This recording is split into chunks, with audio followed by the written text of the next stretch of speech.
സർവശക്ത രക്ഷിക്കണേ.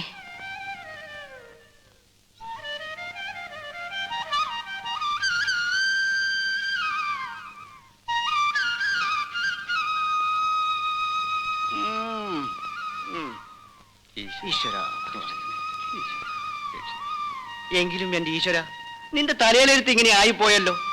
കുറ്റം ചെയ്തവരെയും രക്ഷിക്കണം, അവരെ പിടിക്കാൻ നടക്കുന്ന ഞങ്ങളെയും നീ രക്ഷിക്കണം. നിന്റെ ഒരു ഗതികേട്. കുഞ്ഞുങ്ങൾക്ക് വീസ് നടക്കുന്ന ദിവസം ഇന്നാ, മറക്കരുതേ. ആരാ അവള്? അറിയത്തില്ലേ? ചെന്തങ്ങുമുക്കിലെ ക്ലിയോപാട്ര മാധവി എന്ന പേര്. ഉഗ്രം ബിസിനസ്.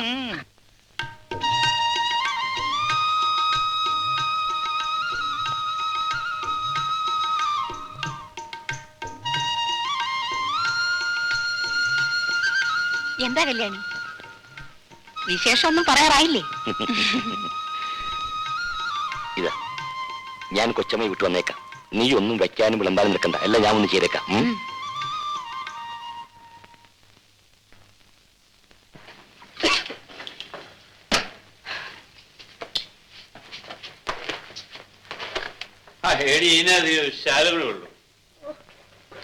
എന്താന്ന് വെച്ചാ വാങ്ങിച്ചു കൊടുക്കും. എനിക്കൂടെ ഒരു 2 രൂപ. പിന്നെ ഇങ്ങനെ കുടിച്ചു കളയാൻ എളുപ്പമാ. ഇതുണ്ടാക്കാൻ ഞാൻ പറഞ്ഞ പാട് എനിക്ക് മാത്രമേ അറിയുള്ളൂ. ഇത് ബോംബെ കൽക്കട്ട ഒന്നുമല്ല. ചുവന്ന വിളക്കും കത്തിച്ച് ഇങ്ങനെ വാലും തുറന്ന് കാത്തിരിക്കാന്. ഈ കണക്കിന് പോയാൽ നിങ്ങളുടെ ചേട്ടച്ചാൻ ചെയ്ത പോലെ ഞാൻ നിങ്ങളെ ഒന്ന് അഴിച്ചാക്കും.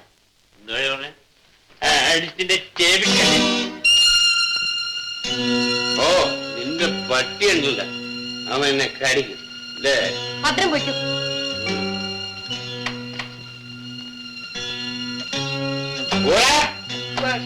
അയ്യോ ഓരമഞ്ഞ്, എന്താ ഇത്? വല്യങ്ങൊന്നിന് സുഖമില്ലാതെ കിടപ്പില്ല. അവിടെ വരെ ഒന്ന് വരണം. ഞാൻ ഡോക്ടറാണ്. എന്നാലും അങ്ങനെ പറയരുത്, കൂടപ്പറപ്പല്ലേ. നീ പറഞ്ഞാ പറയടാ. നിന്റെ വല്യങ്ങനെ തോന്നിയില്ലല്ലോ. കുടിയൻ, പെണ്ണ് പിടിയൻ, ധൂർത്തൻ എന്നൊക്കെ പറഞ്ഞും പറഞ്ഞിട്ട് എന്നെ പിടിച്ച് പോലീസിൽ ഏൽപ്പിച്ചില്ലേ? എടാ, 6 മാസമാണ് ഞാൻ ജയിലിൽ കിടന്നത്. ഒരു പട്ടി എന്നെ അന്വേഷിച്ചില്ല. ചാകുന്നവരൊക്കെ ഇപ്പൊ ചാകട്ടാ പാമ്പറ. കുഞ്ഞിനെ ഞാൻ ഇത് അറിയിച്ചില്ലെന്ന് വേണ്ട. ഇനി കുഞ്ഞിന്റെ ഇഷ്ടം, ഞാൻ പോകുന്നു.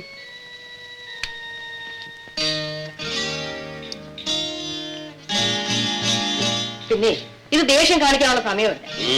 ഞാൻ പറയുന്ന ഒന്ന് കേൾക്കും. കണ്ടമാനം സ്വത്തും പണമുള്ള നിങ്ങളുടെ ചേട്ടൻ മരണസമയത്ത് കണ്ണീരുമായി നിൽക്കുന്ന നിങ്ങളെ കാണുമ്പോഴെങ്കിലും എന്തെങ്കിലും ചെയ്യാതിരിക്കില്ല. നമ്മുടെ കഷ്ടമൊക്കെ തീരുകയും ചെയ്യും. അതിന് കണ്ണും കുറിച്ചോട് കയറി ഇരുന്നു. ഞാൻ പറയുന്നൊന്ന് കേക്ക്.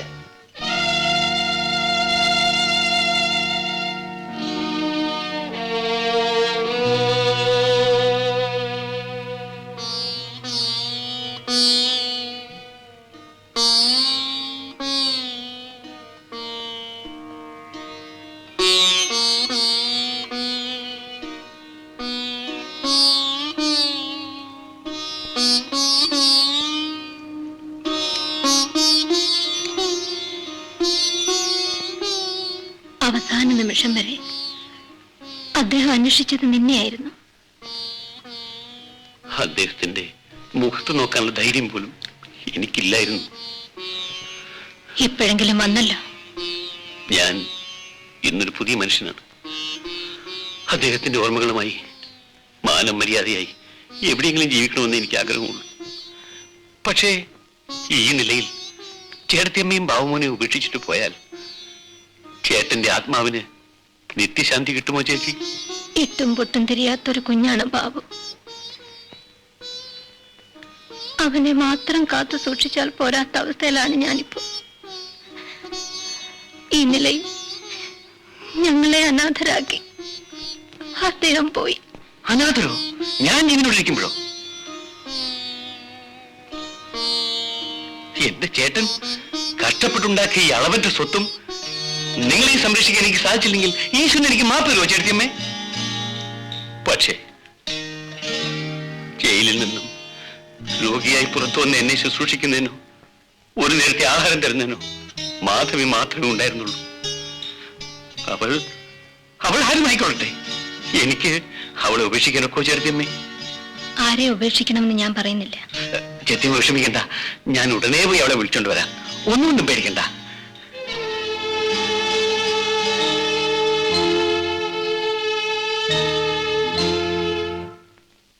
കൊച്ചമ്മേ, ആ ഗോപാലൻ കുഞ്ഞ് വെമ്പറന്നവരെയും കൊണ്ട് ഇവിടെ വന്ന് താമസിക്കാനാണോ പാവം? എനിക്കൊന്നും അറിയില്ല.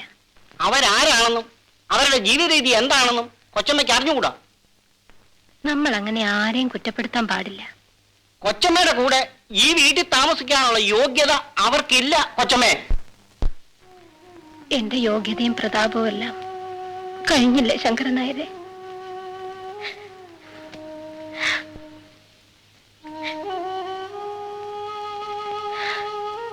വാമോനെ, നമുക്ക് പോവാം.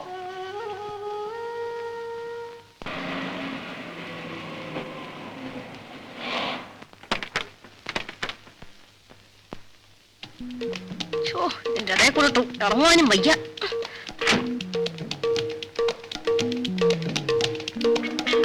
നമസ്കാരം കൊച്ചമ്മേ. അയ്യോ മാധവി, ഇതിവിടുത്തെ വേലക്കാരത്തിയാ. അവിടെ മോണ്ട കണ്ടപ്പോഴേ എനിക്ക് തോന്നി.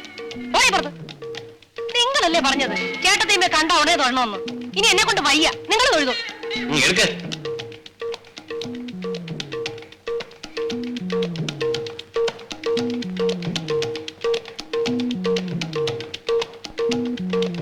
എന്താ നോക്കിക്കുന്നത്? ഓ, എ ക്ലാസ് ലേഡീസിനെ കണ്ടിട്ടില്ലായിരിക്കും. ഇതെല്ലാം മുഷിഞ്ഞതാ, വേഗം അലക്കി കിട്ടണം. എന്താ പറഞ്ഞത്? മാധവി, ഇതാ എന്റെ എടുത്തി. സാരമില്ല. എന്താ പേര്? മാധവിക്കുട്ടി. അയ്യോടാ, ചെന്തങ്ങുമുക്കിൽ മാധവിക്കുട്ടി എന്ന് കേട്ടിട്ടില്ലയോ? അതായത് റെഡ് കോക്കനട്ട് ജംഗ്ഷൻ എന്നും പറയാം. മാധവിക്കുട്ടിയുടെ പേരങ്ങോട്ട് പറഞ്ഞാ മതി, അടി കിട്ടുമായിരിക്കും. അത്രയ്ക്ക് പേരും പ്രശസ്തിയുമാണ്. അറിയാത്ത ഒരു പട്ടി പോലും കാണുകയില്ല. അത് ശരി. അല്ല, എല്ലാവരും അറിയുമെന്ന് അർത്ഥം. ശങ്കരൻ നായരെ, ഇതൊക്കെ എടുത്തകത്ത് കൊണ്ടുപോയിക്ക്.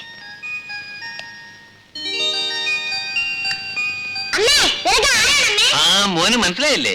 ഞാനാണ് മോന്റെ ചിറ്റപ്പൻ. ആ, ചിറ്റപ്പന് സുഖമല്ല മോനെ, അരിഷ്ടം കുടിച്ചതാ. പിന്നെ ഇത് മോന്റെ കുഞ്ഞമ്മ. ഞാൻ മോന്റെ അങ്കിള്. മോർണിംഗ് വാ, മേല് കഴി ആഹാരം കഴിക്കാം. ഗോപാല, മുകളിലത്തെ മുറി ശരിയാക്കിയിട്ടുണ്ട്. ഉവ്വ. കുളിച്ചിട്ട് വരും, ആഹാരം കഴിക്കാം.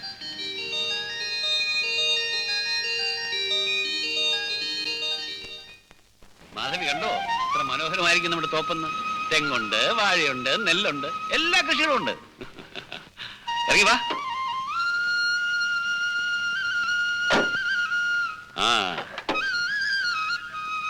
ആ പിന്നെ ദേ നോക്കി, ആ തെക്കേ അറ്റത്ത് കാണുന്ന വാഴത്തോപ്പില്ലേ, അവിടെ മുതൽ ഈ വടക്കേ അറ്റത്ത് കാണുന്ന തെങ്ങും തോപ്പുണ്ടല്ലോ, അതുവരെ നമ്മുടെ സ്ഥലമാ. അപ്പൊ നമ്മുടെ റബ്ബർ എസ്റ്റേറ്റ്? അതിവിടെയല്ല, ഇവിടുന്ന് 10 മിനിറ്റ് മേലെ അകലെയാ. പന്നിപ്പാറ എന്ന് പറയും. 115 ഏക്കറാ. അങ്ങോട്ട് വാ. എടോ, ഒരു 4 കരിക്കും കൂടെ കൊച്ചമ്മയ്ക്കാ, വേഗം വേണം. കൊച്ചമ്മയ്ക്കോ? ഏത് കൊച്ചമ്മ? ഏത് കൊച്ചമ്മന്നോ? മാധവി കൊച്ചമ്മ. അല്ല, നമ്മുടെ ചെന്തങ്ങമുക്കിലെ ചരക്കല്ലേ അത്? മാധവിക്കുട്ടി കരിക്ക് കുടിക്കാൻ പകലേങ്ങി ഇറങ്ങിയിരിക്കാൻ തോന്നുന്നു. ചെന്തങ്ങോ? അതെ സാറേ, ചെന്തങ്ങമുക്കിലെ മാധവിക്കുട്ടി അത്. അനാവശ്യം പറഞ്ഞാലേ അടിച്ചിന്റെ പല്ലിയാന്തായിട്ടേ. എന്ത് പറയാ നീ?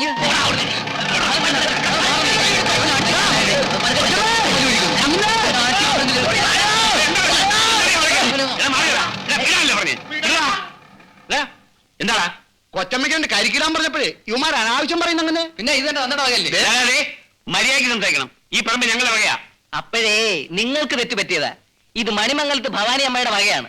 അവർ എനിക്ക് പാട്ടത്തിന് തന്നിരിക്കുക, മനസ്സിലായോ?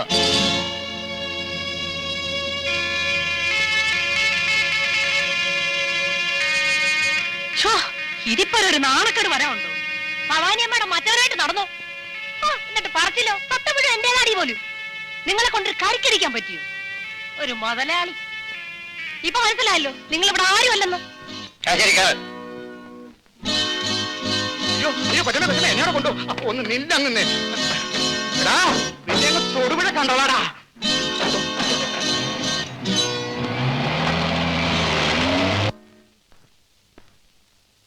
മണി, എടോ മണി, നമ്മുടെ സാധനങ്ങളിലെടുത്ത് കാരക്കട്ടെ. പണ്ടാരും ഒടുങ്ങി. ഏതായാലും നമ്മുടെ കൊച്ചമ്മ രക്ഷപ്പെട്ടു. എല്ലാവരും കുറെ കൂടി പോകുന്നുണ്ട്.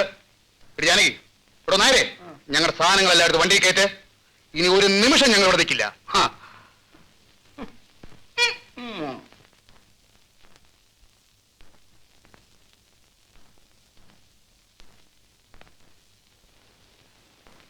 എന്താ ഗോപാല, എന്തുണ്ടായി? എന്തുണ്ടായെന്നോ? ചേട്ടൻ ജീവിച്ചിരുന്ന കാലത്ത് അങ്ങേർക്ക് മാനക്കൾ ഉണ്ടാകണ്ട എന്ന് വിചാരിച്ചാ ഞാൻ മാറി താമസിച്ചത്. പിന്നെ ഈ വസ്തുക്കളൊക്കെ ഒന്ന് നോക്കുക അന്വേഷിക്കാൻ ചെയ്യാൻ വേണ്ടി ചേർത്തിയമ്മയുടെ ആവശ്യപ്രകാരമല്ലേ ഞാൻ വീണ്ടും ഇവിടെ വന്ന് താമസിച്ചത്. അതിനിപ്പോ എന്ത് സംഭവിച്ചു? എന്ത് സംഭവിച്ചെന്നോ? നമ്മുടെ നിലം പാട്ടത്തിന് എടുത്തിട്ടില്ലേ ഒരുത്തൻ? ആരാ? ഗോവിന്ദനോ ഗോപാലനോ? എനിക്കറിയാൻ പറ്റില്ല. ഞാൻ നിലത്തോട്ട് കാലെടുത്ത് വെച്ചില്ല. അവൻ എന്തെല്ലാം പറയുന്നറിയോ? മാധവി ഞാനും ആരാണെന്ന് അറിയാതെ പോലും ഞങ്ങളെ അങ്ങേയറ്റം ആക്ഷേപിച്ചു. ഗോപാലൻ വിഷമിക്കണ്ട, ഞാൻ അയാളെ ഇങ്ങോട്ട് വിളിപ്പിക്കാം. വേണ്ട, അയാള് പറഞ്ഞത് ശരിയല്ലേ. എനിക്കിവിടെ എന്താ അധികാരം ഉള്ളത്? ഇതെല്ലാം ചേട്ടന്റെ വകയല്ലേ. ഇതിന്റെ നടത്തിപ്പുകാരനായിട്ട് പോലും എന്നെ കാണാൻ ജനങ്ങൾ കഴിയുന്നില്ല. അതും പോട്ടെ, നമുക്ക് ആവശ്യമുള്ള എന്തെങ്കിലും ഉത്തരവാദിത്വപരമായിട്ട് ചെയ്യാൻ സാധിക്കുന്നു? അതുമില്ല. നിലത്തിലൊരു പമ്പ് സെറ്റ് വെക്കാനോ ബ്ലോക്കിൽ പോയി വിത്തും വളം മേടിക്കാനോ എനിക്ക് വല്ല അധികാരമുണ്ടോ? ചേർത്തിയമ്മയ്ക്ക് ഇതിൽ ഇറങ്ങി പോകാൻ സാധിക്കുമോ? അതിന് വഴിയുണ്ടാക്കാം. ശങ്കരനായരെ, എന്തോ? ആ വക്കീൽ സാറിനോടൊന്ന് ഇങ്ങോട്ട് വരാൻ പറയും.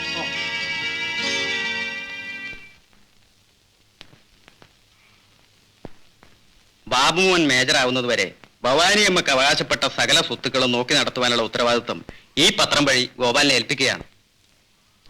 ഗോപാലിനെ ഒരു വലിയ ചുമതലയാണ് ചേട്ടത്തിയമ്മ ഏൽപ്പിച്ചിരിക്കുന്നത്. വക്കീൽ സാർ പേടിക്കണ്ട. ഗോപാലൻ ആരാണെന്നുള്ള കാര്യം ഇനി ചേട്ടത്തിയമ്മ മനസ്സിലായിക്കൊള്ളും. തൊലഞ്ഞു, എല്ലാം തൊലഞ്ഞു, നശിച്ച് നാരായണക്കല്ല് പിടിച്ചു. എന്താ പറഞ്ഞേ? പോയ ഗ്രഹണം തിരിച്ചു വന്നു. ഇനി ഇവിടെയുള്ള എല്ലാ നീർക്കോലിയും പത്തിയെടുക്കും. സിനിമ എപ്പോഴാ തുടങ്ങുന്നേ? 9:30 രണ്ടാമത്തെ കളി. ഓ, ഇപ്പൊ തന്നെ 9:30 അതെങ്ങനാ? ഇവിടെ വന്നേ പിന്നെ ഈ വീട്ടിലെ 1000 കൂട്ടം കാര്യങ്ങൾ അങ്ങേര് തന്നെ നോക്കണം. പിന്നെ വേണ്ടേ കൊച്ചമ്മയുടെ കാര്യം? ഒടിഞ്ഞൊരു വീട്ടുകാര്യം. എന്നാ മണി പിടിക്കൂ. ഓ,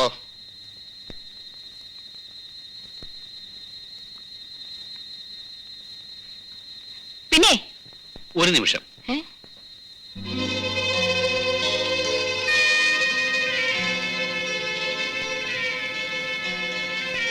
നമ്മൾ നാണു അയൽക്കാരനെ തല്ലി എന്നുള്ളതാണ് സത്യം. അതിനാ അവനെ അറസ്റ്റ് ചെയ്തത്.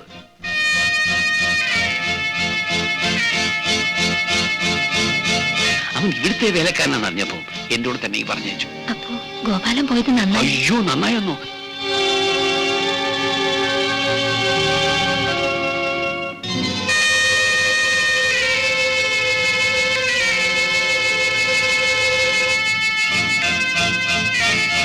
സിനിമയ്ക്ക് വന്ന് താമസിച്ചല്ലേ?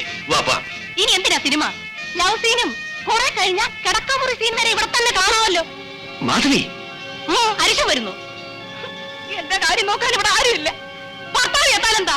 അനീറ്റാനുണ്ടല്ലോ, കൊഞ്ചാനും തൊള്ളാനും ഒക്കെ. ഇനി അവിടെ തന്നെ ചെന്ന് കിടന്നു.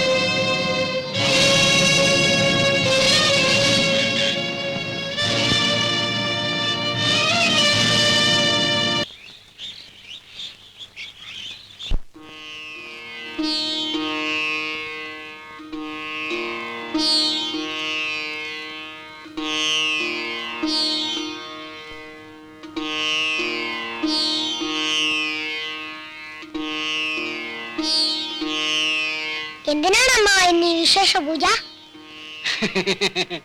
ഇന്ന് എന്റെ ബാബുവിന്റെ പിറന്നാളല്ലേ? ശങ്കരനായരെ, ഇന്നെന്റെ ബർത്ത്ഡേ ആണല്ലേ അമ്മേ? അതാണ് ഈ വിശേഷ പൂജ. എനിക്കെന്ന് കേക്ക് മുറിക്കണം. ആ, ഈ കൊല്ലം നമുക്ക് പൂജ മതി മോനെ. അടുത്ത പിറന്നാളിന് നമുക്ക് കേക്ക് മുറിക്കാം. എനിക്ക് ഇന്ന് കേക്ക് മുറിക്കണം. അച്ഛനുണ്ടായിരുന്നെങ്കിൽ കേക്ക്, ബലൂൺ, സീറ്റ്, കളിപ്പാട്ടം ഒക്കെ വാങ്ങി തന്നെ. എനിക്കെന്ന് കേക്ക് മുറിക്കണം. വലിയ കേക്ക് വേണം. ആ, എല്ലാം വൈകുന്നേരത്താവാം. മോന് സ്കൂളിൽ പോവാൻ നേരമായില്ലേ? ചെല്ല, വാ മോനെ, സ്കൂളിൽ പോവാൻ നേരമായില്ലേ? അനിയൻ കുഞ്ഞിനൊരു ഉമ്മ ഉമ്മ ഉമ്മ. ആ മോനെ, അമ്മാവാ, അനിയൻ കുഞ്ഞിന്റെ ബർത്ത്ഡേ എപ്പോഴാണ് അമ്മാവാ? അത് പറഞ്ഞിട്ടല്ലേ മോനെ പറയാൻ പറ്റൂ. ചെല്ല്. വാ മോനെ, നമുക്ക് പോകാം. കേക്ക് വാങ്ങിക്കാൻ മറക്കരുത് കേട്ടോ. ഇല്ല മോനെ. ഇന്ന് അവന്റെ പിറന്നാളാണെന്ന് അവനെ അറിയിക്കരുതായിരുന്നു ശങ്കരനായരെ. ഞാൻ അറിയാതെ പറഞ്ഞു പോയതാ കൊച്ചമ്മേ. ഇന്ന് വൈകിട്ട് എങ്ങനെ ആഘോഷിക്കാനാ ശങ്കരനായരെ? അവന്റെ അച്ഛൻ വീട്ടിൽ ഇനി എന്താഘോഷിക്കാനാ? മാസങ്ങൾ പോലും ആയില്ല. അതിനിടയിൽ ഇല്ല, ഒരിക്കലുമില്ല. ഈ വീട്ടിൽ ഇനി ഒരു ആഘോഷവും പാടില്ല.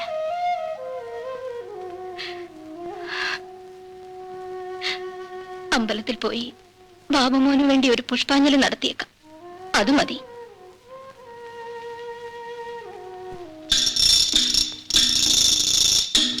പിന്നെ ഒന്നിങ്ങി വരണം.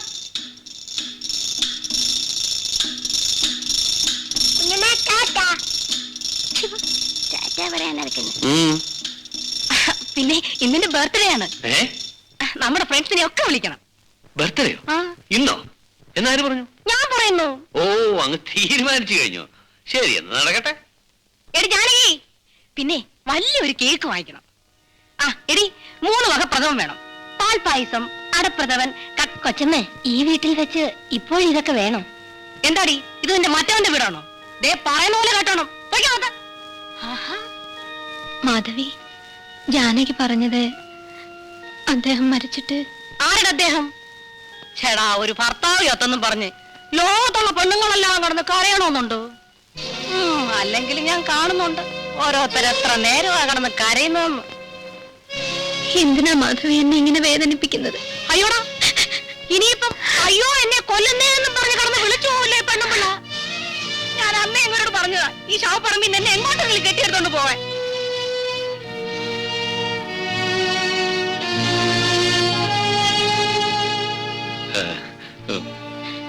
ചേട്ടത്തിയമ്മേ, അവളോട് നടക്കട്ടെ, എന്ത് വേണമെങ്കിലും നടക്കട്ടെ. ഞാൻ കാരണം ആരും വിഷമിക്കണ്ട. എന്താ തിരിച്ചു പോയോ? ഞാൻ മാധവിയാണ്. ഓ, ഇപ്പൊ കച്ചവടം ചൂട് പിടിച്ച് നടക്കുന്ന സമയമായിരുന്നല്ലേ? പിന്നെ ഞാൻ വിളിച്ചത് ഇന്ന് വൈകുന്നേരം 5 മണിക്ക് എന്റെ ബംഗ്ലാവിലേക്ക് വരണം. എന്റെ ബർത്ത്ഡേ ആണ്.